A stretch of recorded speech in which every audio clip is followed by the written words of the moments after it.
बहुत बहुत शुक्रिया आपका जनाब डिप्टी स्पीकर कि आपने मुझे मौका दिया पॉइंट ऑफ ऑर्डर पे। सर अलाउ करें आप मुझे कि मैं अपनी जो है वो हल्के के हवाले से बात करूं। जी जी आप बोलिए बोलिए। Thank you sir. ये बड़ा एक क्रिटिकल इशू है जो पिछले कोई 15 से 20 दिन से चल रहा है, गुज़िश्ता दिनों से।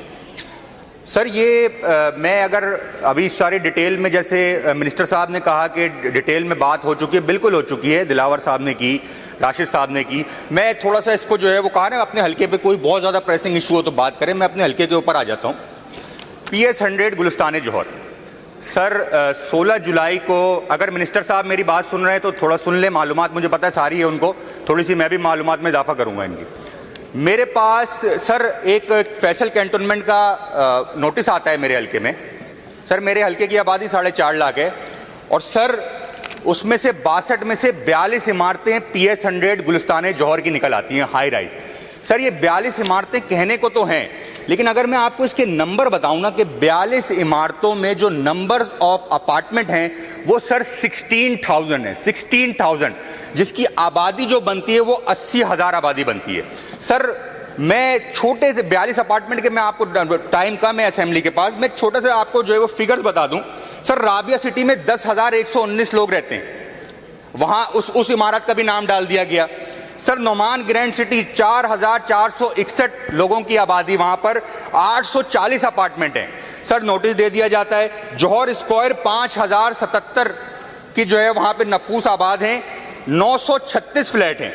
नोमान एवेन्यू 702 फ्लैट है, 3,821। अगर मैं 42 हाई राइज की बात करूं सर, गुलिस्तान जौहर में रातों रात एक नोटिस दे दिया जाता है और उसमें बाकायदा तौर पर यह लिखा जाता है कि अगर ये बिल्डिंगें गिरी तो इसकी जिम्मेदार हुकूमत नहीं होगी, फैसल कैंटोनमेंट नहीं होगी, इसके जिम्मेदार वहां का बिल्डर, जो कि 20-20 साल पहले बिल्डर भाग चुके हैं, उसकी एसोसिएशन और वहां के रिहाइश पजीर होंगे।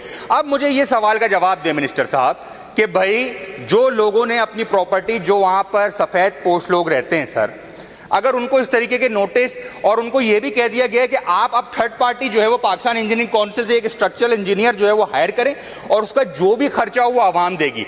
सर आवाम पानी भी खरीद के पी रही है, सर आवाम स्कूल प्राइवेट तालीम भी पैसे देके खरीद रही है, हेल्थ भी जो है वो पैसे प्राइवेट जो है वो अस्पतालों में जाके इलाज करा रही है। अब जो फ्लैट खरीदा हुआ है, जिसकी जो कुल जो कम से कम 25 लाख से 70 लाख तक के ये फ्लैट है सर, एक सफेद पोश, इसमें से 98% ऐसे लोग हैं इस प्रॉपर्टी के अलावा कोई प्रॉपर्टी नहीं होगी। सर इनको पुलिस तंग करती है, इनको नोटिस। मेरा जो हुकूमत से मुतालबा है वो क्या मुतालबा है? मैं ये मुतालबा करता हूं, आपने कमेटियां बना दी, आप SBCA के जो है वो किसी एक DG को हटा के जो है वो उसके ऊपर सारी गंदगी डाल देते हैं।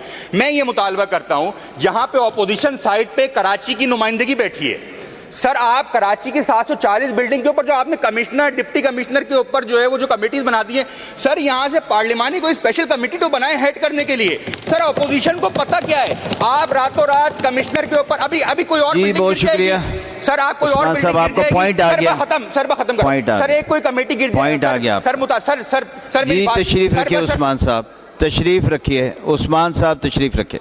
आगे पॉइंट आ गया आपका।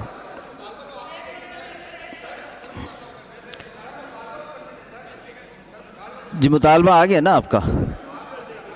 जी माइक खोलिए इनका। मैं अभी यहाँ असेंबली में आया, मुझे असेंबली के हाउस में कहीं अजरक नजर नहीं आई।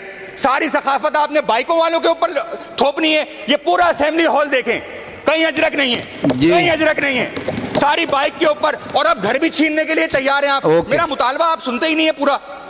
भाई तशरीफ रखिए उस्मान साहब, तशरीफ रखिए। अब ये मुतालबे के लिए पॉइंट ऑफ ऑर्डर नहीं होता, ये पॉइंट ऑफ ऑर्डर आपके मुतालबों के लिए नहीं होता। तशरीफ रखिए, तशरीफ रखिए।